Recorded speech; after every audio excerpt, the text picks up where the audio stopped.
Hi there, and welcome to episode 29 of The Evidence. This is your buddy Dave over at Mars X3D. And you know what? This is a stereographic 3D channel. You wouldn't believe the remarks I get from people saying, why are there two images next to each other, and why are all those banners and labels in there? And it's just so hard to do. I don't understand.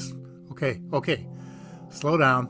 This is Mars X3D. This is a three-dimensional stereographic channel, and all you need to do is learn the very simple technique of X3D viewing.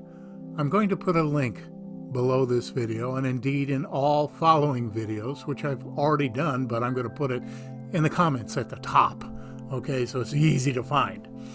And this will take you to a place where you can learn the finger method, which is very simple, and about 98% of people get it within a minute or two of doing that method, and two different videos, one by my friend Jimmy Roberts over at The Real Jimmy Roberts 1, wonderful channel. He made a wonderful video, a very simple visual instruction. And then there's a video that I did on the phone, which is just a verbal description of what you do, which is also very simple. So take a look at those. It's really, you know what? You're already an expert in 3D viewing. Come on. Every day you open your eyes when you wake up and everything you see is in 3D. X3D is just a slightly different way of doing what you're already doing, okay? Anyway, for those of you who have the X3D viewing process down, it's time to go. What caught my eye on this one was the nicely radiused curve, the 90-degree angle, the markings along the rim, and that chunk sticking up that just doesn't look natural. Look at those evenly spaced squares carved along the curve, leading up to a right angle. Then there's that crocodile head on the right. Now, of course, that's not what it is. It's just what comes to mind. Isn't it interesting, though, that it seems to have eyes in the right place and a snout and two nostrils where they're supposed to be? This next one's a little bit grainy, but I just had to get a bit closer.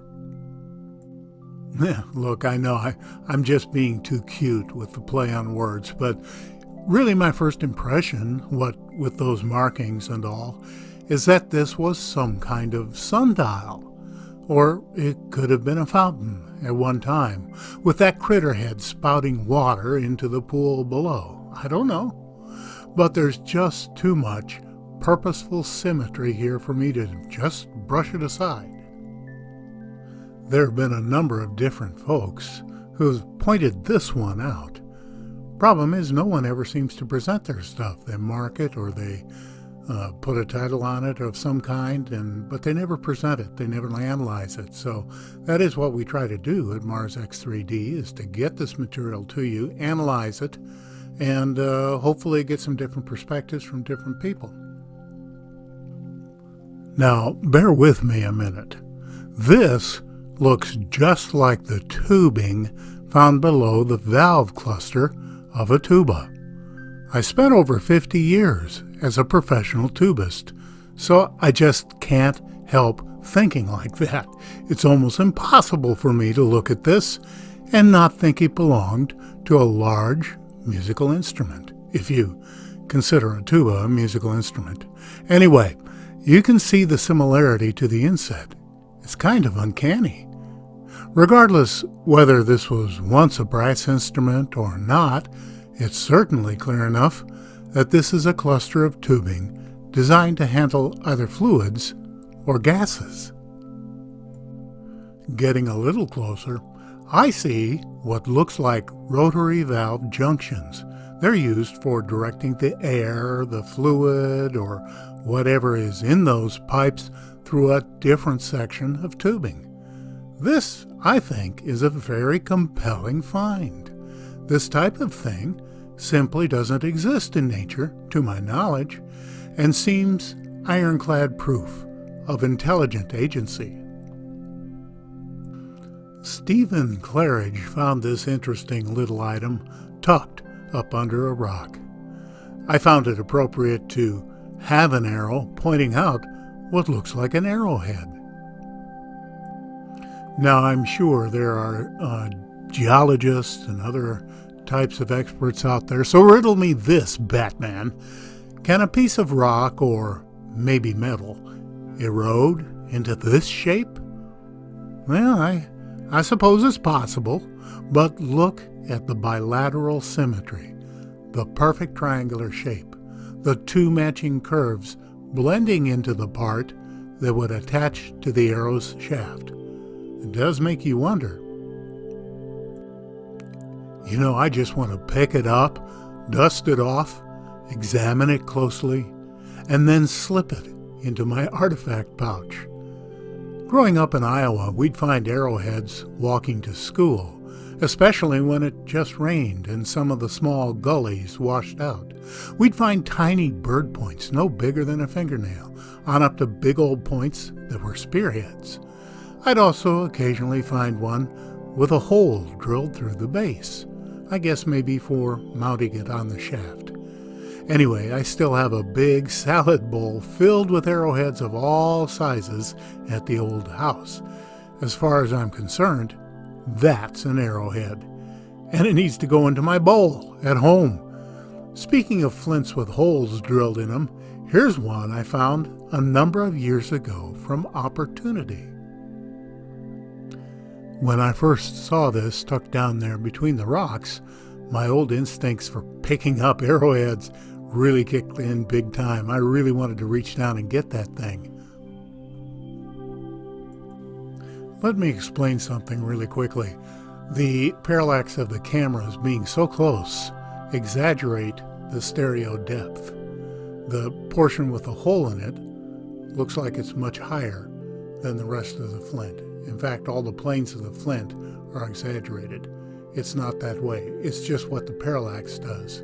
And as a stereo photographer, I would, of course, adjust the focal length and the parallax, that is, and get a true rendering of it. But this is the Mars Science Laboratory, and it does things the way it does, which is okay. I think it's pretty strange to find a flint with a hole drilled through it, just like some of those that we find here on Earth. But maybe that's just me. If you get a chance, I'd recommend clicking on the link and seeing the Gigapan in its full glory. This is a huge area, and because of constraints for 3D processing, I have to select a segment that I'm concentrating on. So the target area in the context picture is much further away than it appears to be in this image. Click on it, see for yourself. To my eye, I clearly see a walled compound nestled against the cliffs on two sides. You can see the square structures, no problem there. Windows, openings, and on the back wall, arches.